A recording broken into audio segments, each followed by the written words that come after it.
Queremos invitar a toda la ciudadanía a celebrar con nosotros la Semana de la Democracia, que inició el pasado lunes 9 de septiembre y culmina con un gran desfile este 15 de septiembre desde las escalinatas de la cinta costera. Eras de una de esas familias que en tu lenguaje suelen llamarse normales, sanas, felices, sin grandes contratiempos, solo los acostumbrados.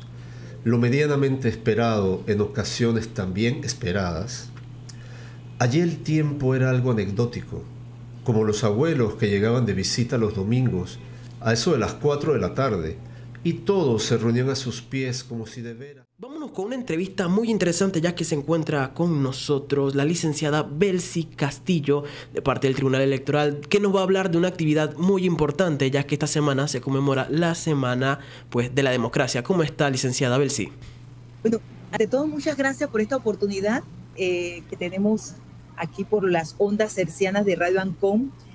Queremos invitar a toda la ciudadanía a celebrar con nosotros la Semana de la Democracia, que inició el pasado lunes 9 de septiembre y culmina con un gran desfile este 15 de septiembre desde las escalinatas de la cinta costera.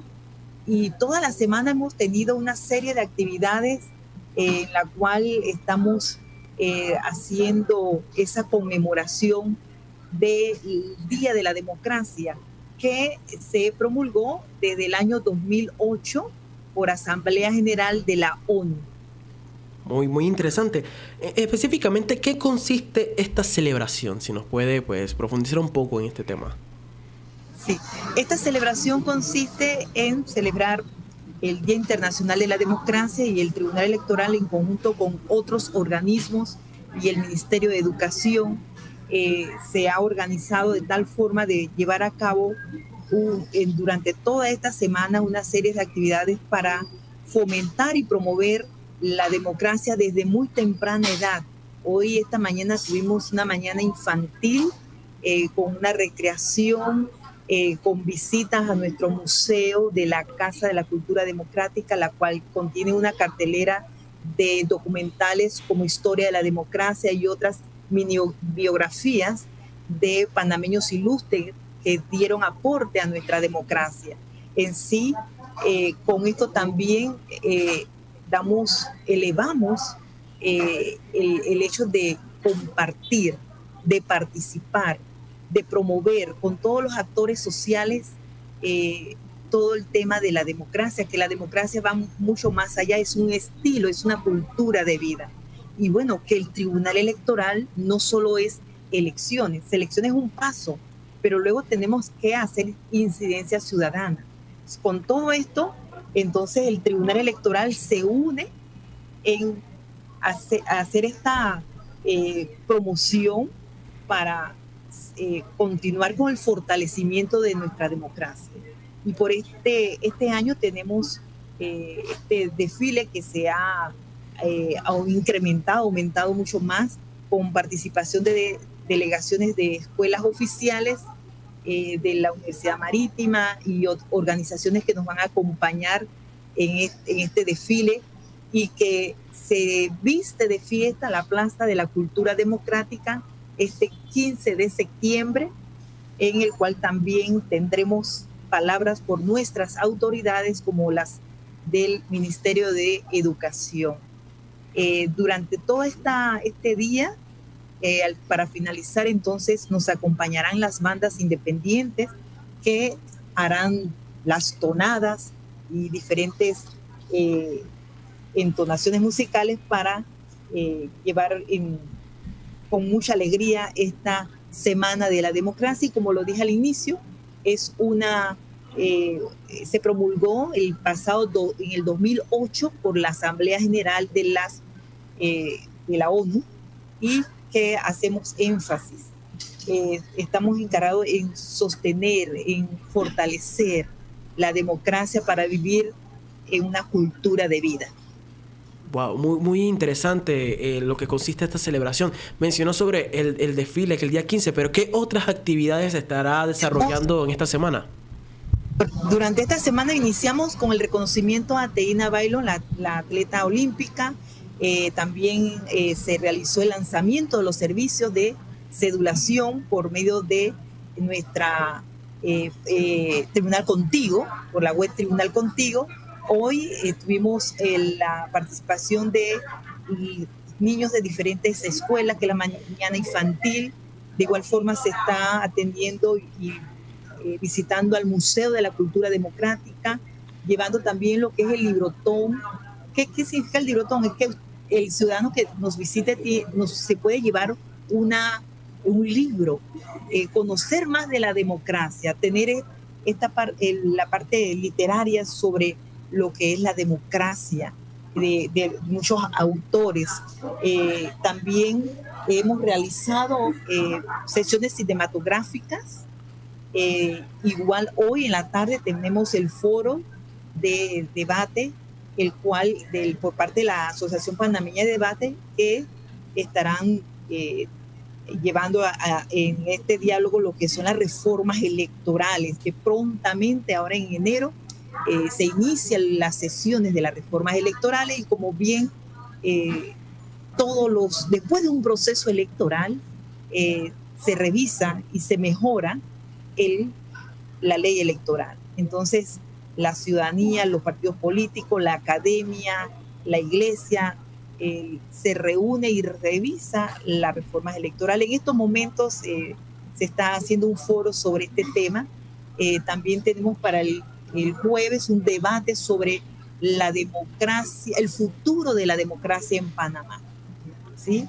Y tendremos también otras actividades, también la promoción de la utilización de nuestros kioscos, de los servicios que prestan nuestros kioscos en los diferentes centros comerciales y en el metro, que también el ciudadano conozca que está muy, muy cerca de obtener nuestros servicios por medio de los kioscos. Tenemos el Día Digital, que es el viernes, en el cual se va a compartir experiencia entre académicos sobre la importancia del Día Digital y cómo la innovación nos lleva a acercarnos más y a hacer buen uso de ellas, hacer muy buen uso de ellas.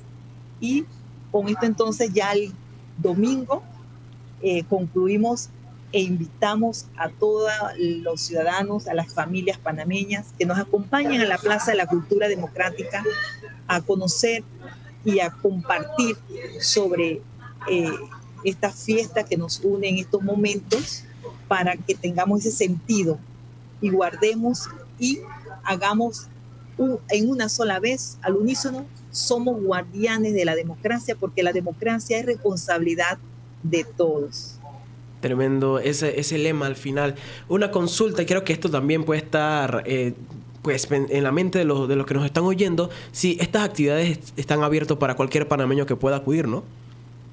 Abierta totalmente al público, nos pueden acompañar en el desfile, totalmente abierto, visitar el museo, acercarse. El museo tiene salas de mi identidad, historia de la democracia, los temas pendientes, todo lo que es el derecho al sufragio, en la sala de género, tiene toda una información que enriquecen ese conocimiento que debemos de tener todos los panameños y panameñas para amar a nuestra democracia, para continuar fortaleciéndola y promoviéndola, sobre todo desde temprana edad, porque allí está la clave.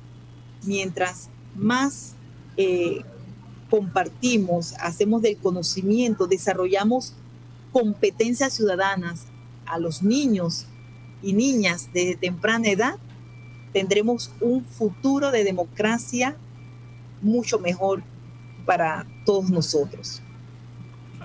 Una enseñanza muy, muy importante también para estas nuevas generaciones. Ahora, ¿qué actividad habrán para toda la familia en sí? Bueno, para toda la familia tenemos que hay organismos que también estarán de emprendimientos que podrán conocer. Tenemos el tema de compartir en familia el escuchar las delegaciones Por ejemplo, voy a hacerle un anticipo.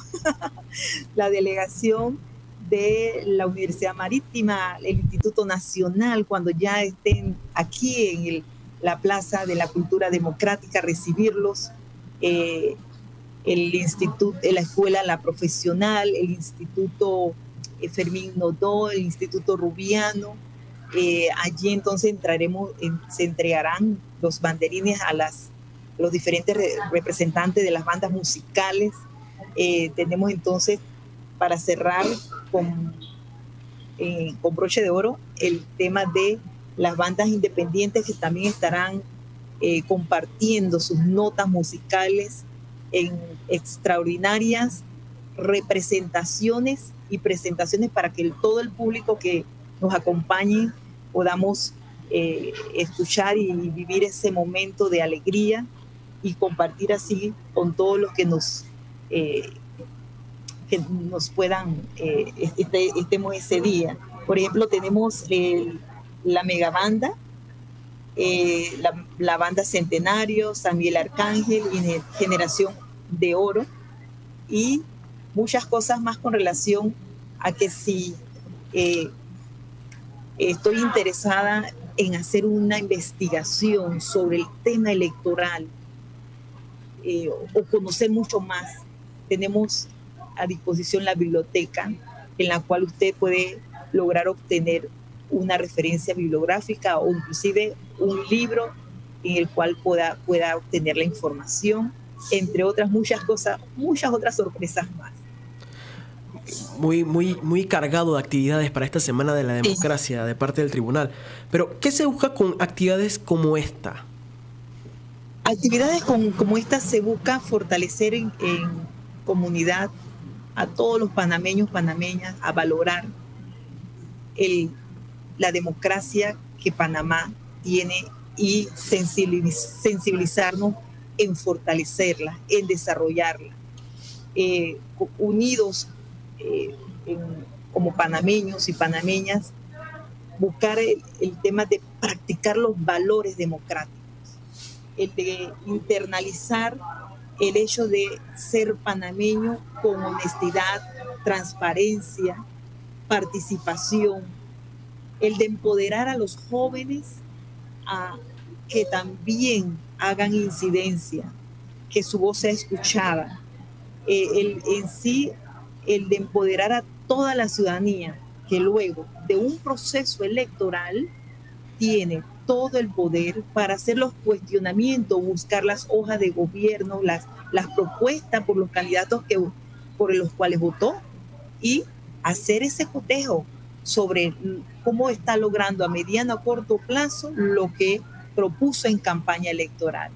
Lo que queremos también resaltar que la democracia es un estilo de vida, que debemos defenderla, practicar los valores desde temprana edad, compartirlos con todos nosotros en sí, vivir una cultura de paz y también tener las herramientas que todo ciudadano debe conocer para incidir en las políticas públicas de Panamá. Objetivo bastante. Sí, amplio. Este es un convenio que tenemos desde el año 1995 con el Ministerio de Educación y ahora lo estamos reforzando porque se han unido otras organizaciones haciendo una gran red, el mismo Tribunal Electoral, haciendo mucho más esfuerzo para que tengamos una línea base con respecto a incidir y hacer más docencia en competencias ciudadanas, hacer más docencia en cómo puedo llevar a cabo una participación en mi escuela, en la casa o en mi comunidad. Entonces, esto va mucho más allá, es un tema muy complejo, pero que hoy día hemos visto frutos desde aquel convenio que el Tribunal Electoral y el Ministerio de Educación firmó en el año 1995. Juventud más empoderada, la participación de la ciudadanía en los procesos electorales y bueno, ahora corresponde a ampliar mucho más y a empoderar a la ciudadanía para que se fortalezca mucho más la democracia en Panamá y a defenderlas.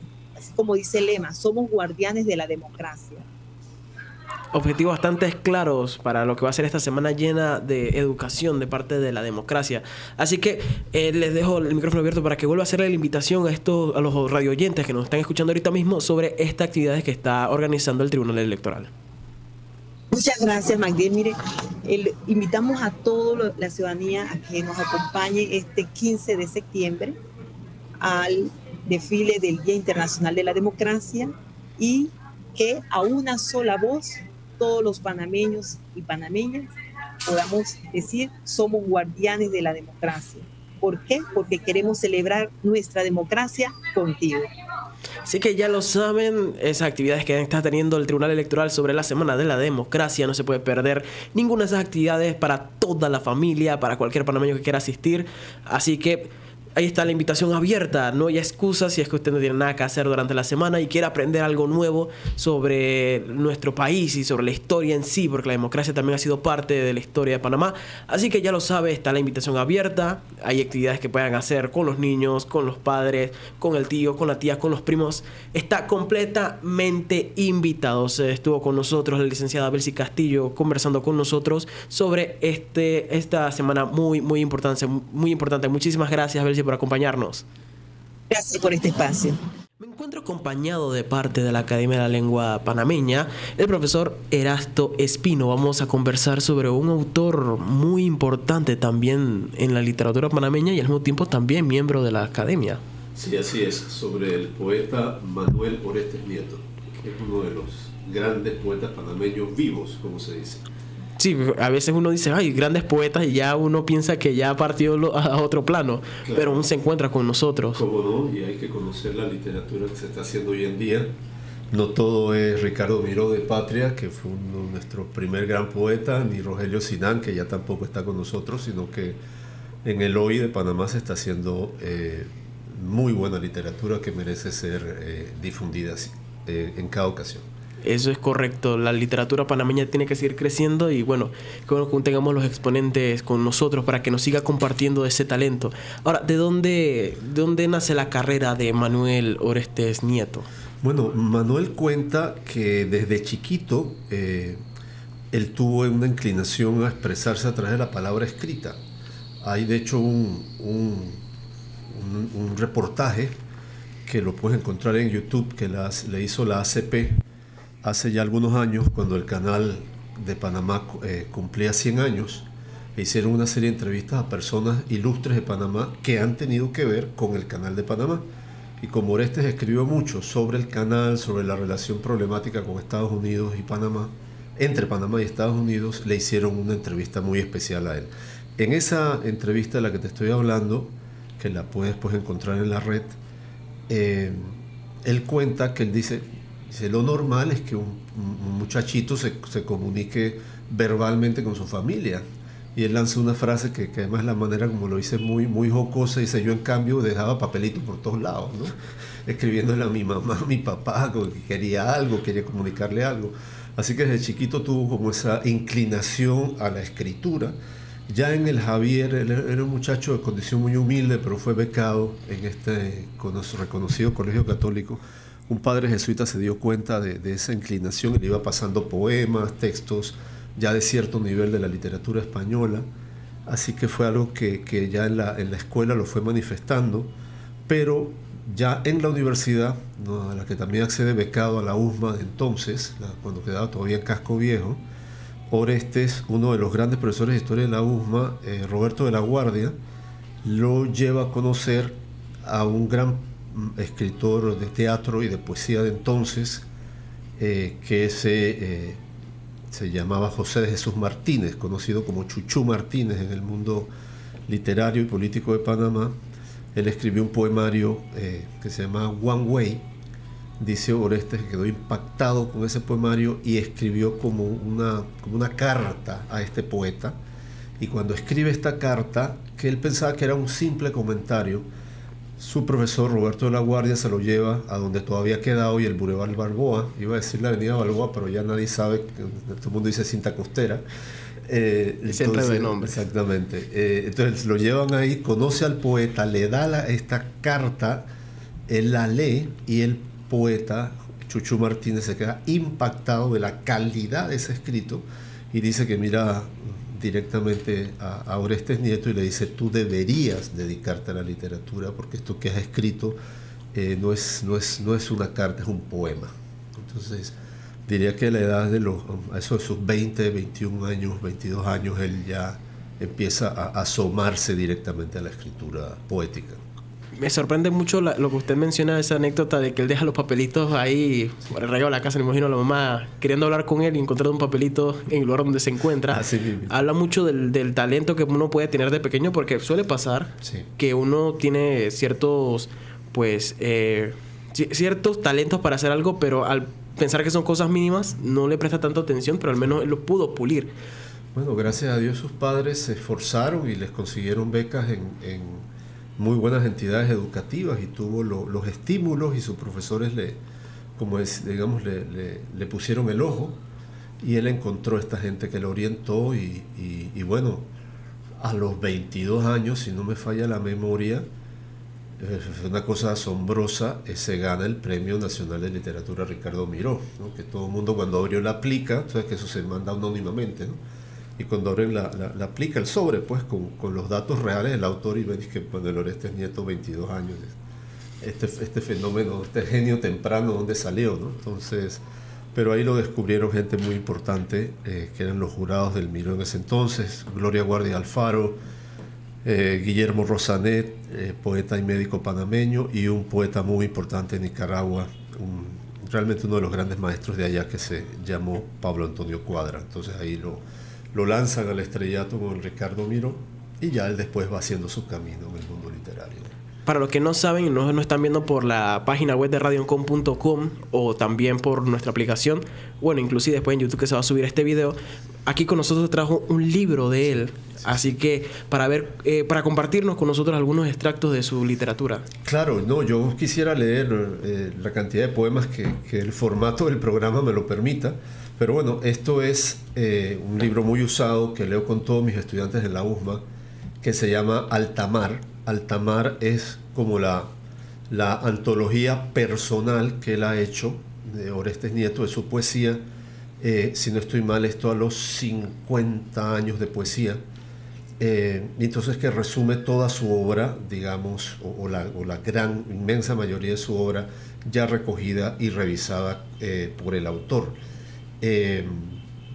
Hay poemas de distinta índole que tienen que ver con la identidad y la historia nacional, que tienen que ver con el neocolonialismo norteamericano, poemas también de amor, poemas de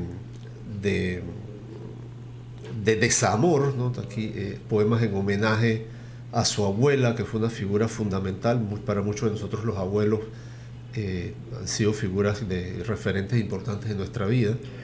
Y bueno, pudiéramos leer al menos un par.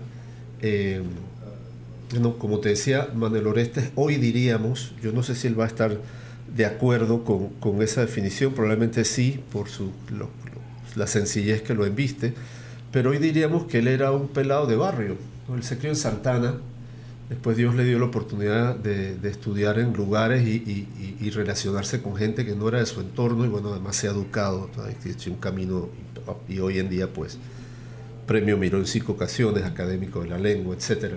Entonces, pero hay un poema muy interesante y puede ser como jocoso, es un poema crítico que él escribe a puedo decir yo, a un más o menos amor de universidad.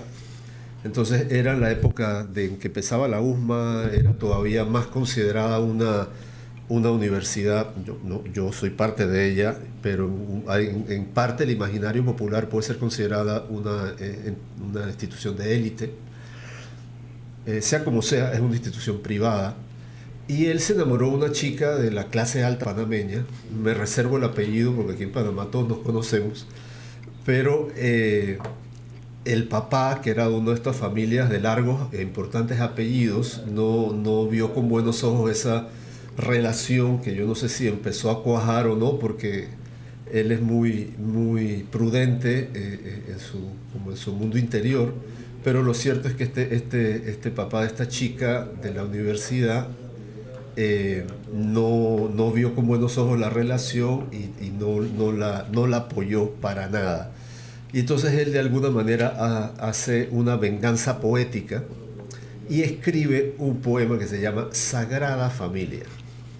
Ya ahí se ve la ironía, ¿no? Esa Sagrada Familia no es más que la familia de esta muchacha, ¿no? De este amor prohibido. Bueno, vamos a ver si lo podemos leer. Yo creo que no todos los días tenemos oportunidad de leer poesía, y menos en radio, entonces permíteme. El micrófono está abierto. Adelante. Sagrada Familia.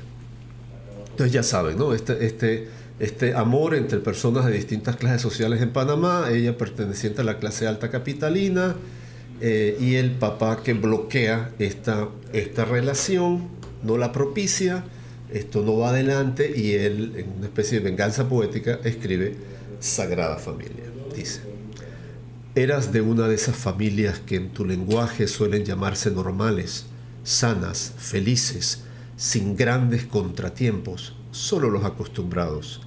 Lo medianamente esperado, en ocasiones también esperadas. Allí el tiempo era algo anecdótico, como los abuelos que llegaban de visita los domingos, a eso de las 4 de la tarde, y todos se reunían a sus pies como si de veras se rindiera homenaje a las edades, a los que batallaron duramente por unos hijos de buenas costumbres, trabajadores, con hogares sólidos, bien formados, y unos 10 nietos que gracias a Dios resultaron inteligentes, simpáticos, también prometedores, con un futuro estupendo de grandes perspectivas. Eras de una de esas familias en las que tu madre bendecía los panes abundantes de la mesa, como un ritual mágico, solemne, de muchos años de tradición, de gran alcurnia celestial, de sobrecogedora paz. Y se hablaba en voz baja mientras se comía, con tu padre al extremo, bastante bonachón y alegre, conocedor de la calidad de los vinos que se tomarían después de ese trozo de carne dorada, que la niña Aminta, así llamabas a tu empleada negra, traería desde la cocina con una tristeza pegajosa y dulce parsimonia. Eras de una familia en particular que en ocasiones le parecía sagrada por todos sus anhelos, sus avalanchas de costumbres inverosímiles y el gran cariño casi carnívoro que sentían los unos por los otros. Efectivamente, allí todo andaba bien. Tus hermanas seguían creciendo con una hermosura natural capaz de romper cualquier espejo. Iban a aquel colegio de las obedientes siervas del Sagrado Corazón. Aprendieron a caminar con decoro, con eficiente gracia, como verdaderas señoritas. Y tú, era uno de tus más caros anhelos, querías irte a los Estados Unidos a especializar, a depurar como era debido tus conocimientos bilingües, a ver esas grandes ciudades, aquellos rascacielos, el confort del país de las maravillas. Querías ver de cerca el Lincoln Memorial, las bárbaras pinacotecas de las que te hablaba tu otra hermana que había regresado al país no hacía mucho de aquella libertad. Y tu padre, que seguía trabajando en el Administration Building de la zona del Canal Zone, como se dice. Recordarás pues que fue allí donde adquirió la manía de reír como hiena. Todos los habitantes de esa área ríen así. Por las mañanas ya estaba en Balboa con la cara fresca, dispuesto a seguir cumpliendo a cabalidad con sus deberes, con la eficacia mínima necesaria exigida por las autoridades sonians. Y por las tardes, no olvidarás sus gramáticas virtudes, impartía gustosamente y a buen precio clases privadas de español a delicados funcionarios de alto rango, areméticos coroneles recién llegados, personas importantes, de estrellas, incluyendo al muy respetable señor embajador, que por deficiencias personales nunca llegaría a ser buen hispanoparlante. Tu familia era de fábula. Hubo días en que me costó creer tanta armonía. Todo bien, todo all right, todo ok. Todo resuelto con meses de anticipación. En marzo cambiaremos el carro, viejita. Papá, en la escuela habrá una excursión de 32 días a Europa. Nosotras queremos ir. Niña Minta, el señor quería vodka, no whisky. ¿Quieres oír a Bach? Pasemos al estudio. Aló, ¿eres tú? El sábado nos vamos para Coronado. ¿Por qué no vienes? Va a estar todo bien nice. Así era de gracioso y sobrecogedor aquella casa. Allí no había un solo desastre, una sola lágrima que invertir en alguna zozobra repentina, en alguna ausencia irreparable, en algún poco de sed, en alguna triste amargura. Allí estaban los paseos al Summit Garden, el aire puro, el sol, la hierba recién cortada, los cigarrillos comprados por tu padre en una economía aceptable, con una compensación canalera por servicios prestados. Los discos de Regina, On the Summer, Please Love Me, I'll Remember. Las acaloradas discusiones sobre el arte de Giotto, el libro sobre la mesita renacentista, que a juzgar por el récord de ventas era ya un bestseller increíble según el New York Times.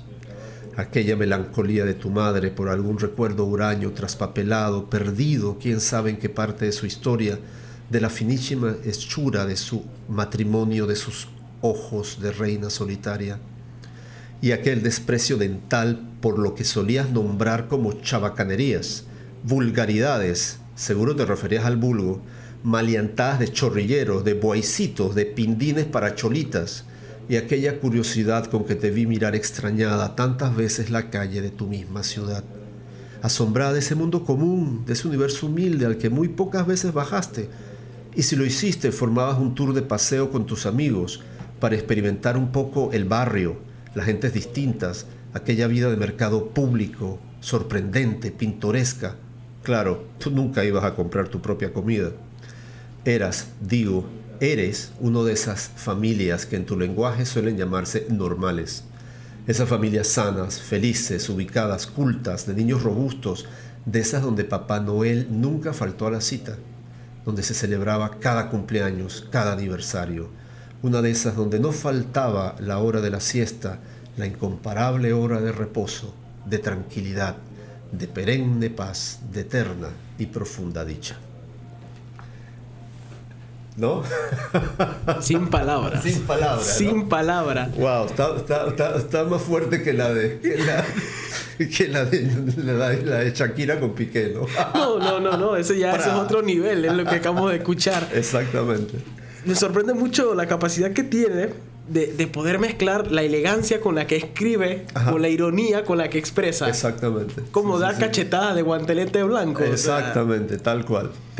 ¿no? Demuestra mucho la capacidad que tenía él de tomar esas... Porque no todos los poetas se arriesgan en tirar algo de comedia dentro de su poesía. Claro.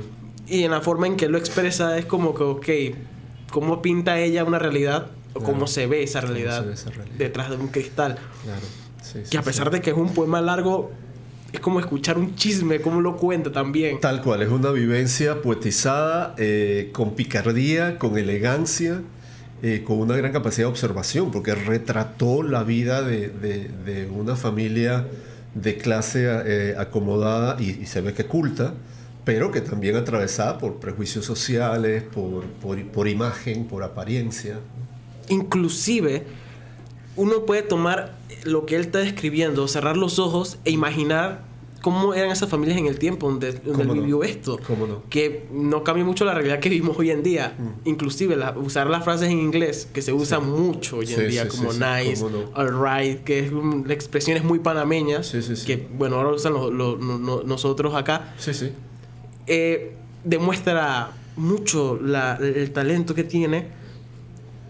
Y la verdad que me deja sorprendido. Me quedé sin palabras porque yo como que es un lindo poema, pero dentro de mi mente está como que, ok, es un lindo poema, pero recuerda de que esto es ironía lo que él está contando. Claro. O sea, se sumerge uno en las letras. Claro, y te hace ver la película completa, como la buena literatura, ¿no? Que nos hace vivir la realidad que el poeta ha vivido, y de observación de la sociedad, de crítica y una gran capacidad como de registrar. Él dice que él toma fotografías poéticas. Yo diría que aquí hizo un video poético. Va retratando el comportamiento, parece un documental. El modus operandi de ese entorno social en Panamá. Se me hizo imposible poder decir algo, es como que, ok, y va siguiendo.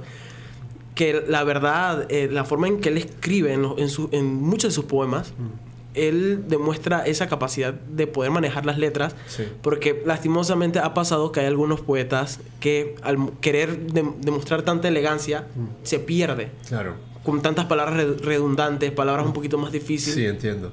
Y entonces él maneja esa facilidad de poder expresar todo lo que él quiere Sí. pensar. Sí, hay un gran deseo de trabajar la palabra poética al más alto nivel, pero a la vez seguir siendo comunicante, seguir llegándole a su lector. Y bueno, eso es lo que un poco se llama el trance lírico, ¿no? Que es cuando tú realizas tu enunciación poética y tocas al lector, que logra vivir lo que tú propones en el texto, ¿no? En el poema.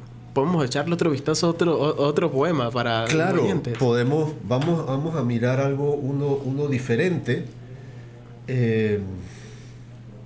Vamos a recordar, bueno, pensando en nuestros seres queridos y algunos que han partido. Él tuvo una abuela que lo marcó,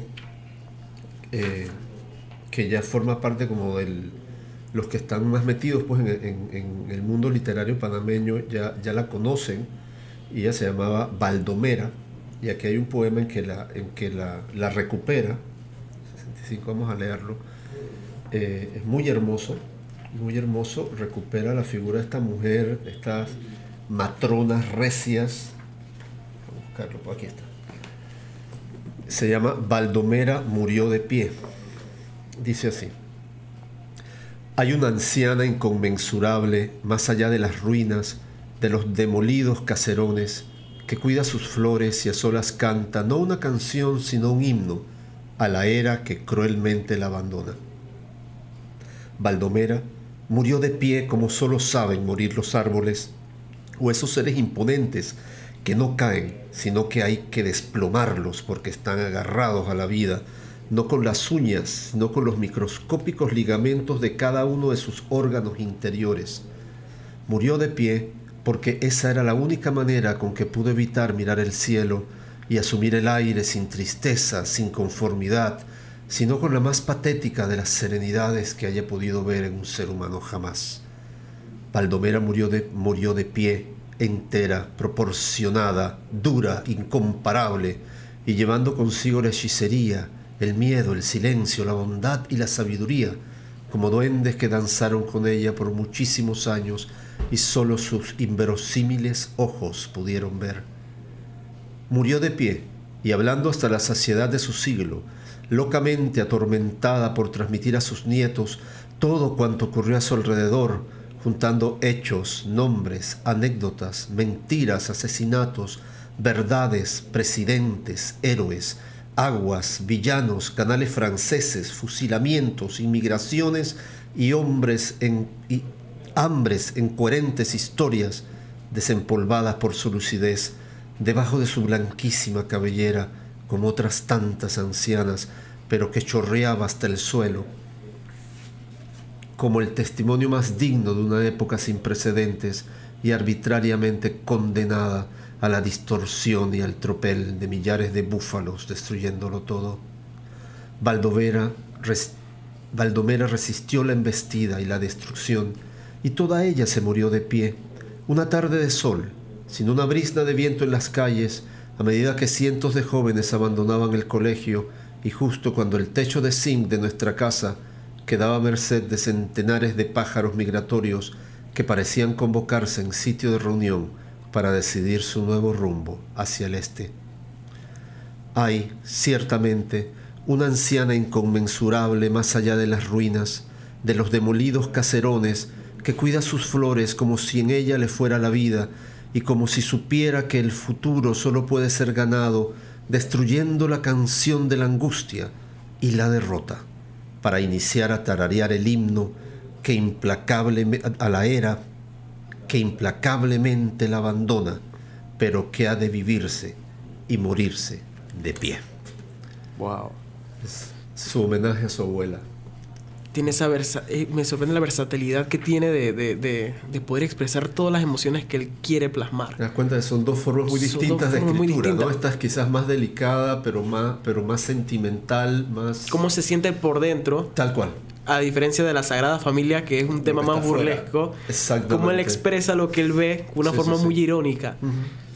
La verdad es que son dos poemas que más quiero ilustrar a los oyentes, que son dos poemas de un libro enorme que tiene el profesor que sería la compilación Espino, que creo que se llama Altamar. Altamar, sí. Es toda la poesía suya desde 1968 a 2013. Y es un libro que no le pongo que tiene más de 300 páginas. Sí. Es una colección que llega casi a 400 y pico de páginas. El último poema llega a la página 407. 407. Sí. Son 407 páginas de poesía que refleja mucho las emociones que él quiere plasmar. Claro. Y nada más hemos leído dos poemas de 407 páginas que hay de mucha poesía, que también demuestra, como mencioné, esa versatilidad de poder escribir poesías con diferentes perspectivas. Y la constancia de hacerlo a lo largo del tiempo, ¿no? Y que van reflejando su vida, porque por ejemplo él tuvo durante el inicio de su producción poética una gran preocupación como por las raíces nacionales, por ejemplo esta cuestión sociológica de diferencia entre las clases que puedes ver en el primer poema que leímos, y raíces personales como la de rescatar las imágenes importantes de su historia, las figuras importantes en su memoria como son su abuela, la presencia norteamericana nacional, Canal, que hay muchos otros poemas. Pero luego, después de la invasión, él siempre dice, Orestes, que él siente que él ya había cumplido como con la poesía de carácter social, cívico, nacionalista. Y entonces escribe un poemario muy hermoso que es una especie de ficción, de obra ficcional, que se llama El mar de los sargazos, con que se gana el Miró en el 90 y pico, 90 y... no me acuerdo, pero poco después en 1996, si no me equivoco. Y a partir de ahí ya tenemos una obra que ahonda más como en temas de imaginación y luego en temas también de recuperar su propia biografía, digamos. Muy interesante la historia también del profesor Manuel Orestes Nieto, que es un poeta que es parte también de la Academia de la Lengua de Panamá. ¿Cómo no? Que, ya son las 4:30 y la verdad que se me hizo muy corto esta conversación sobre este autor. Vamos a ver si hablamos con Magdiel para ver si lo volvemos a traer. Una segunda parte, que tiene que haber una segunda parte, porque la verdad es muy interesante conocer este tipo de autores para las personas que tienen este mundo de la literatura, que piensan, es que no hay autores panameños que puedan demostrar ese nivel de escritura, pero aún siguen habiendo personas que lastimosamente no tienen el reconocimiento que merecen, pero que aún siguen con nosotros plasmando ese talento y ese amor por la letra. La literatura panameña es de altísima calidad. El problema que tenemos es de la difusión de la misma. Es un problema de mercadeo literario y de un mayor apoyo de parte del Estado. Es cierto, nosotros tenemos un premio nacional que recibe una buena remuneración, no es la palabra, compensación económica de alguna manera, un honorarium, ¿no? El Miró brinda a nuestros escritores $15,000 al año en cada género literario. Digamos que en Centroamérica es un buen honorario. Está también la medalla o la condecoración Rogelio Sinan, que debe ajustarse y que recibe $10,000 cada año a una obra completa. A todo esto Manuel Orestes Nieto también es medalla Rogelio Sinan. Es como cuando se da el Oscar a toda una vida. Bueno, esa es. Pero sí hace falta que, como se hizo en otra época, por ejemplo, al inicio del gobierno militar, con todos sus errores en materia de derechos humanos, ellos publicaban libros de poesía panameña contemporánea y de novela y de cuento impresos en papel periódico y se repartían en las escuelas públicas. Algo así va a haber que empezar a hacer, o también con la pequeños folletitos también. Claro, son baratos de impresión, y que nuestros niños en la más humilde escuela de la montaña o de nuestras selvas o de nuestros campos puedan conocer la literatura panameña de hoy. Sí. Bueno, ya siendo las 4:32 de la tarde, estuvo con nosotros Erasto Espino, profesor de la USMA, sí, que está aquí en representación de la Academia de la Lengua, hablando un poco sobre Manuel Orestes Nieto, sobre ese talento y la trayectoria que ha tenido en el mundo de la poesía. Vamos a esperar que nos den una parte 2 para seguir conversando y seguir compartiendo. Así que sin más, vámonos al corte comercial y al regreso vamos a estar en compañía de Miguel Ross hablando de un tema muy, muy importante. Así que no me muevan el dial, seguimos aquí en Relax.